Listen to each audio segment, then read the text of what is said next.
नमस्कार। आज के डिकोडिंग एनईपी में आपका स्वागत है।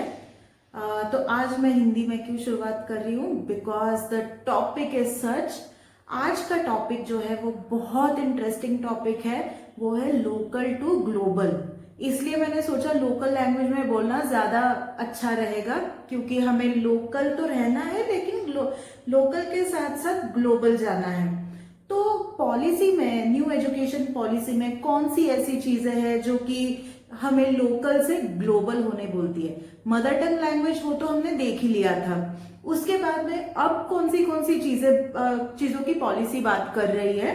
करिकुलम के सेक्शंस में हमने ये भी देखा हुआ है, लेकिन आज से 2-3 वीक तक हम लोग ये इलैबोरेट करेंगे कि पॉलिसी में लोकल टू ग्लोबल जाने के लिए क्या क्या स्कोप है।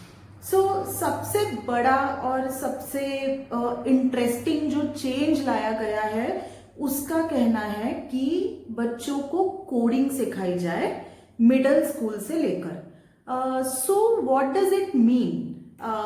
We have to teach coding to children from class 6 onwards. Sometimes it really feels awkward that अरे यार 6th क्लास से लेके कोडिंग और ये सब क्यों पढ़ाया जाए बच्चों को। तो ऐसा बोलते हैं कि coding is a language of future and AI is coming, so everybody is saying कि AI is coming and we need to be prepared because the manual jobs है वो मशीन से रिप्लेस हो जाएंगी, इसीलिए हमें कोडिंग पढ़ना पड़ेगा। हमारा काम ये नहीं रहेगा कि कुछ काम हाथ से करो, बल्कि ये होगा कि किसी मशीन को कोड करो। बहुत इंटरेस्टिंग लगता है ये बात सुनने में, लेकिन काफी भयानक भी लगता है कभी कभी। अब हम लोग इस चीज को देखते हैं कि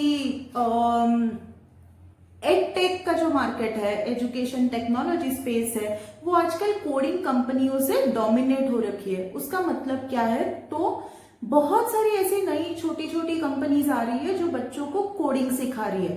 तो वो क्यों सिखा रही है? क्योंकि उन्होंने ये पहले ही तय कर लिया है, ये पहले ही उनको पता चल चुका है कि इसकी डिमांड अब आने वाली है। Now the policy document says that coding should be mandatory from 6th class onwards. Now if we look at the situation in our surrounding situation in India, it is nearly impossible. I mean, it feels nearly impossible. But क्या कर सकते हैं इसके implementation के हम लोग? तो मैं चाहती हूँ कि लोकल टू ग्लोबल में हम लोग पॉलिसी में जो दिया गया है उस पे ज्यादा भाषण ना देके इम्प्लीमेंटेशन को समझे। तो इम्प्लीमेंटेशन कोडिंग का क्या कहता है? कोडिंग सिखाने के लिए बच्चों के पास लैपटॉप होना बहुत जरूरी है। मोबाइल स्क्रीन पे कोडिंग होना बहुत मुश्किल है। सॉफ्टवेयर इंटरफेसेस तो उसको, मतलब कई सारे सॉफ्टवेयर्स को तो मोबाइल सपोर्ट ही नहीं कर पाएगा। तो हमें ये देखना पड़ेगा कि बच्चों के पास उनके स्कूल में या घर में लैपटॉप या डेस्कटॉप की सुविधा हो। So why is it so much required? Because the basic digital literacy, basic computer literacy is very, very important.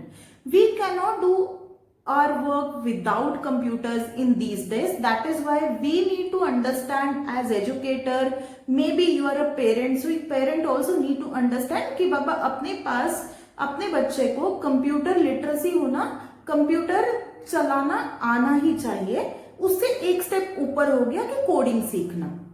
तो कोडिंग हर किसी को सीखना जरूरी भी नहीं है, लेकिन अच्छी बात है, वो डिजायरेबल में आ जाता है। अब दूसरी एक चीज जो पॉलिसी बताएगी वो क्या बोलेगी कि हम लोगों को हाँ, तो कोडिंग के बेनिफिट्स देख लेते हैं। कोडिंग के बारे में बहुत ज्यादा चीजें तो नहीं लिखी हुई है, लेकिन कोडिंग के बेनिफिट्स देख लेते हैं कि क्यों सिखाना चाहिए बच्चों को कोडिंग। सबसे पहली बात, कोडिंग से लॉजिक डेवलप होगा। लॉजिकल थिंकिंग जो कैपेसिटी है वो बहुत डेवलप होगी, because you need to take decisions there. उसके बाद में ये इसके पहले ये होगा, उसके बाद ये होगा, उसके बाद 3rd स्टेप आएगा, 4th स्टेप होएगा। तो किसी भी चीज को ये प्रोसेस में ब्रेक करना, उसके अकॉर्डिंग कौन से डिसीजंस है वो लेना, ये कोडिंग बहुत अच्छे तरीके से सिखा सकती है बच्चों को। दूसरी चीज, क्रिएटिव थिंकिंग, क्योंकि हमें पॉसिबिलिटीज ओपन हो जाती है कोडिंग की वजह से. So you can solve any problem. And if you just look at the world objectively, then maybe there are so many problems that you can solve. तो किसी भी चीज को ऑटोमेट करके सॉल्व करना या फिर किसी भी चीज का जवाब ढूंढना इसके लिए इजी हो जाता है. दूसरी एक चीज, why I said creative thinking, because अगर क्रिएटिव थिंकिंग मतलब एक तो बच्चा प्रॉब्लम आइडेंटिफाई करना सीखेगा, उसके बाद प्रॉब्लम को ब्रेक करना सीखेगा और उसको डिफरेंट उसके टॉपिक्स में कैसे इलेबोरेट करना है वो सीखेगा. ये पॉसिबिलिटीज ओपन करेगा. फिर क्रिटिकल थिंकिंग भी होता है उसमें, क्योंकि बच्चा ये एनालाइज करना सीखेगा कि क्या ये सही है, क्या ये गलत है, क्योंकि कोड को आप जब टेस्ट करोगे उसमें भी वो होगा और कोडिंग करते समय भी आपको ये सोचना ही पड़ेगा.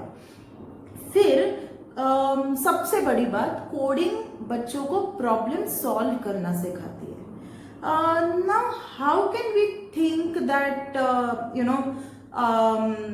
how to teach coding, like see, you are a teacher who may not come from computer science background or who may not have learned coding in any time. So 6th class में जब बच्चा उसको coding कैसे सिखाई जाए, सबसे best तरीका, उसका सबसे आसान तरीका, बेस्ट तो नहीं कहूंगी लेकिन आसान तरीका ये होगा कि आप ब्लॉक कोडिंग को इंट्रोड्यूस करें.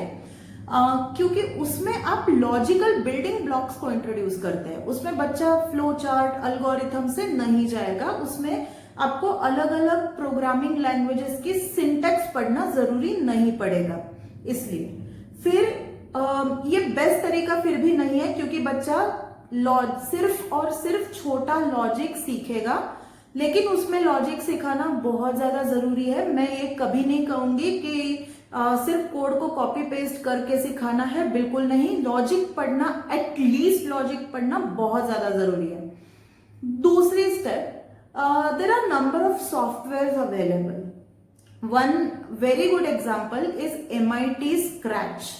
वो स्क्रैच के आप वेबसाइट पे जाइए, वहां पे एक्सप्लोर कीजिए, वहां बहुत सारे छोटे छोटे आपको एग्जाम्पल्स भी मिल जाएंगे और आपको ये भी समझ में आ जाएगा कि छोटे छोटे गेम्स बच्चों के लिए आप डेवलप कर सकते हो. बच्चों को चैलेंजेस दे सकते हो कि बच्चा ये कर लो, वो कर लो. इससे क्या होगा ना, कोडिंग के कॉन्सेप्ट क्लियर होंगे. जैसे कि लूप हो गया, इफ एल्स हो गया, फॉर लूप हुआ, व्हाइल लूप हुआ. तो ये छोटे छोटे जो कॉन्सेप्ट्स होते हैं कोडिंग के, वो उससे क्लियर होते हैं. तो थिंकिंग बढ़ती है, लॉजिकल थिंकिंग और कंप्यूटेशनल थिंकिंग हम जिसे कहते हैं, ये सुधारने में मदद होती है. फिर तीसरी चीज, अगर बच्चे ने स्क्रैच बहुत वाइड स्कोप्ड इंटरफेस है, इसमें फटाक से कुछ खत्म नहीं हो सकता. आप 2 साल तक स्क्रैच को इंट्रोड्यूस कर सकते हैं और 2 साल बच्चे उसमें मजे भी कर सकते हैं, सीख भी सकते हैं.